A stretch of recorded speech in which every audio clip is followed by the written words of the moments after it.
Здравствуйте. На телеканале «Новый век» программа «Вызов 112» в студии Эльвира Фазлиева.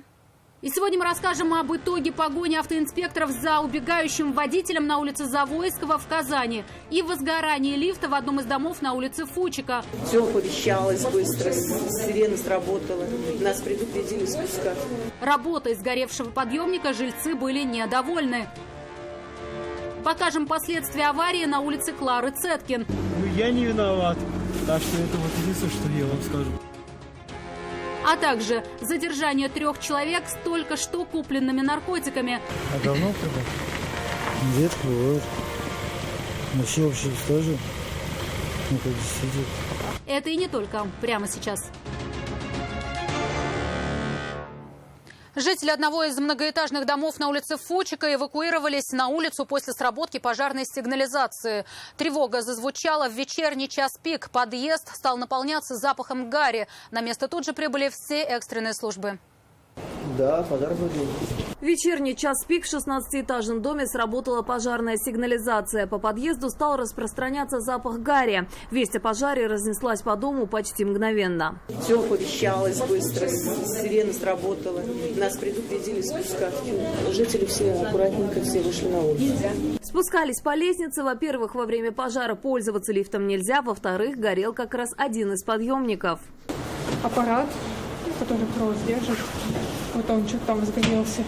В доме 2 лифта. И именно на сломавшийся жильцы в последнее время жаловались. А что, пустили, что ли? Один. А, сгорел маленький, получается? Да. Блин, я вчера в нем застряла.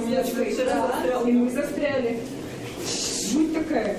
Сами жители дома к случившемуся отнеслись философски. Значит, пришло его время. Но надеются на скорое восстановление работы подъемника. Один лифт ждать приходится слишком долго. Нафиса Минязова, Дарья Кореева, «Вызов 112». Тела 2 рыбаков обнаружили в реке Степной Зай в Заинске. Очевидцы позвонили в МЧС. Они сообщили дежурному, что видят темное пятно в полынье. Спасатели прибыли к месту происшествия и в 40 метрах от берега нашли 2 погибших мужчин. Одному из них был 71 год. Личность второго еще не установлена. Их тела направлены на судмедэкспертизу. С начала ледостава в республике погибли уже 6 человек. Для зимней рыбалки толщина льда должна составлять минимум 7 сантиметров. «Шевроле Круз» и БМВ столкнулись на перекрестке улиц Клары Цеткин и Козылармейская в Казани. Удар был сильный, машины после столкновения были уже не на ходу. Вылететь с дороги на тротуар обоим автомобилям не дали снежные сугробы у края проезжей части. Я не виноват, так что это вот единственное, что я вам скажу. Откуда на его пути появилась БМВ, водитель «Шевроле» не понял. То ли он выехал ему на перерез с улицы Козылармейская, то ли двигался навстречу и стал поворачивать налево. Молодой человек просто не видел. Говорит, БМВ переградила ему путь совершенно внезапно. Сам уверяет, на перекресток выехал на зеленый сигнал светофора. Я ехал с работы домой, по прямой. Но человек этот не заметил, видимо, и не вовремя решил повернуть. Удар пришелся в правую заднюю дверь БМВ и колесо. Автомобиль после удара развернуло почти на 180 градусов. «Шевроле» же остановился, уперевшись в столб. Обе машины были уже не на ходу. Очевидцы аварии вызвали скорую помощь, но никто из водителей не пострадал. Степень их вины в произошедшем будут устанавливать на разборе в ГИБДД. Сирина Васильева, Дарья Кореева, «Вызов 112». 3 административных протокола составили полицейские на неплохо бегающего казанца. В соцсетях распространилось видео, как автоинспекторы по улице Завойского гонятся за убегающим мужчиной. Оказалось, что, управляя своим автомобилем «Хонда», он не подчинился законному требованию правоохранителей об остановке. За ним начали погоню. Водитель оставил свою иномарку и бросился на утек. Затем скрылся во дворах и забежал в подъезд многоквартирного дома, закрыв за собой дверь. Его машину за неправильное расположение транспортного средства на проезжей части отправили на штрафстоянку. Личность водителя была установлена и его задержали. Выяснилось, ранее он был лишен водительского удостоверения на 1,5 года за езду в нетрезвом виде. В каком состоянии он в этот раз управлял иномаркой, установить уже невозможно.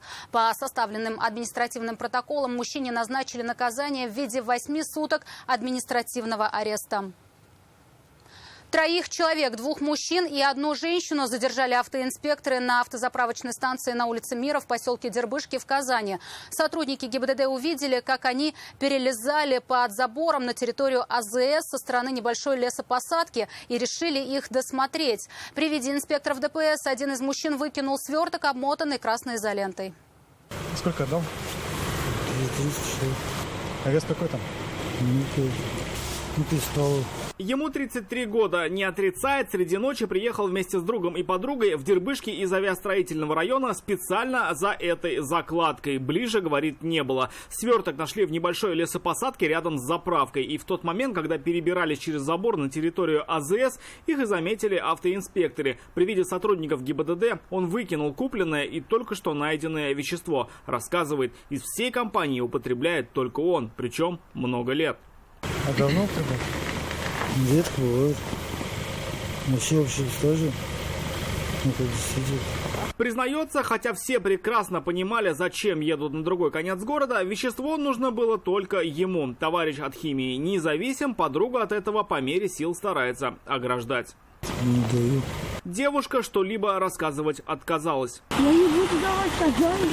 Дала понять, что сильно замерзла, одежда для мороза легкая. Впрочем, как и поведение, не раз привлекалась к ответственности за оказание специфических услуг на трассе рядом с Казанью. Один раз задерживали и за наркотики. Тогда отделалась административной ответственностью. Друг уверял, ему самому бояться нечего. Я, если честно, как бы чистый. Рассказывает, пошел с друзьями за компанию. В эту ночь решил остаться у них ночевать вместе и поехали за закладкой. Тяги к запрещенным веществам не понимает. Один раз пробовал, но это было уж давно, лет 10 назад. Больше. Я вообще, когда первый раз попробовал, это был первый и последний раз. Мне плохо просто стало. Я думал, что все. Я умру и все, мне хватило раз и навсегда. Его товарищ – отрицательный пример и в другом. С наркотиками он уже попадался и привлекался к ответственности. В поселке был. Долго? 21 ехал, 22 меньше. Теперь, если экспертиза установит, что в выкинутом им свертке действительно были запрещенные вещества, вердикт суда с учетом рецидива может быть суровее. Понесут ли его товарищи какое-либо наказание, будет зависеть от наличия запрещенных веществ в организме. Рамиль Шайдуллин, Дарья Кореева, вызов 112. Более 20 килограммов наркотиков изъяли автоинспектору и водителя «Хонды» инвалида первой группы. Автомобиль остановили для проверки документов на посту полиции Малиновка при въезде в Казань. 32-летний мужчина стал заметно нервничать, чем и привлек к себе внимание. Решили вместе с документами проверить и автомобиль. В багажнике обнаружили крупную партию синтетического наркотика PVP. Задержанный признался, уже год работает наркокурьером. Отпуск в местах лишения свободы может продлиться несколько десятилетий. Именно содержимое багажника автомобиля заставило 32-летнего мужчину сильно волноваться после того, как его остановили автоинспекторы. У водителя «Хонды» на стационарном посту полиции Малиновка решили проверить документы. Но после того, как мужчина занервничал, решили досмотреть и сам автомобиль.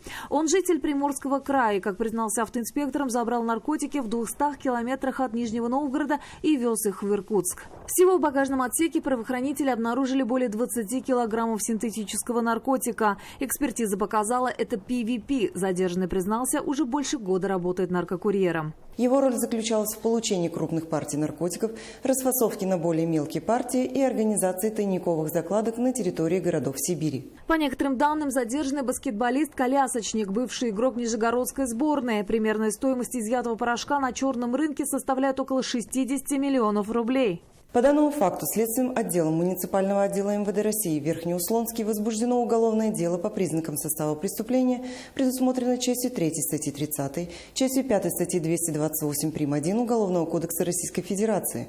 Покушение на незаконные производства, сбыт или пересылку наркотических средств, психотропных веществ или их аналогов. Сейчас мужчина находится под стражей. Если суд признает его виновным, ему может грозить до 20 лет лишения свободы. Нафиса Минязова, вызов 112. Это все, о чем успели вам рассказать. Обо всех происшествиях вы можете сообщить нам по телефону 570 50 50 или на мобильный 8 98 69 112 112. Также мы доступны и в социальных сетях. Присылайте видео, снятое вами. В студии была Эльвира Фазлиева. До встречи и не бросайте вызов судьбе. Вдруг она его примет.